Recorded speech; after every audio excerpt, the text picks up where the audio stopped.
ஒரு நாள் உறக்கமின்றி உங்களால் இருக்க முடியுமா? சிலரால் ஒரு சில மணி நேரம் கூட உறங்காது ஒரு நாளை கழிக்க முடியாது. ஆனால் ஒரு நபர் தனது வாழ்வில் 60 ஆண்டுகளாக உறங்காமல் கழித்து வருகிறார் என்றால் உங்களால் நம்ப முடிகிறதா?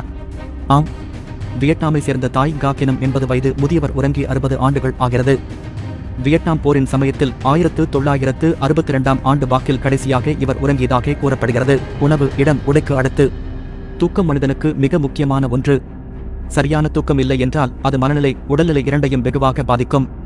அதிகபட்சம் விசேஷங்கள், துக்க காரியங்கள், அலுவல் ரீதியாக ஒரு நாள் 2 நாள் நாம் தூங்காமல் இருந்திருப்போம்.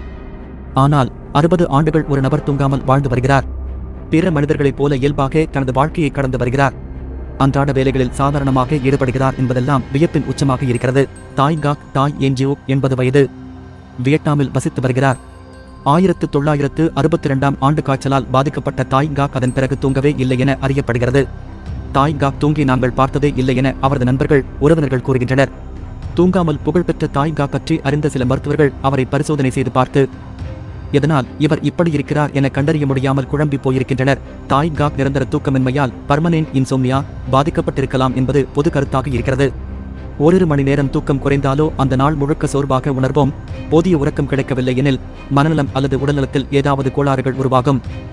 ஆனால் இதுநாள் வரை தூக்கமின்மை காரணத்தால் தாய் காக் எந்த உடல்நலக் குறைவாலும் பாதிக்கப்படவில்லை என கூறுகின்றனர். சொர்க்கமா நரகமா?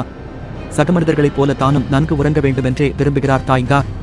உறங்க முயற்சிகளும் எடுக்கிறார். ஆனால் அவரால் ஒரு நொடி கூட உறங்க முடிவதில்லை.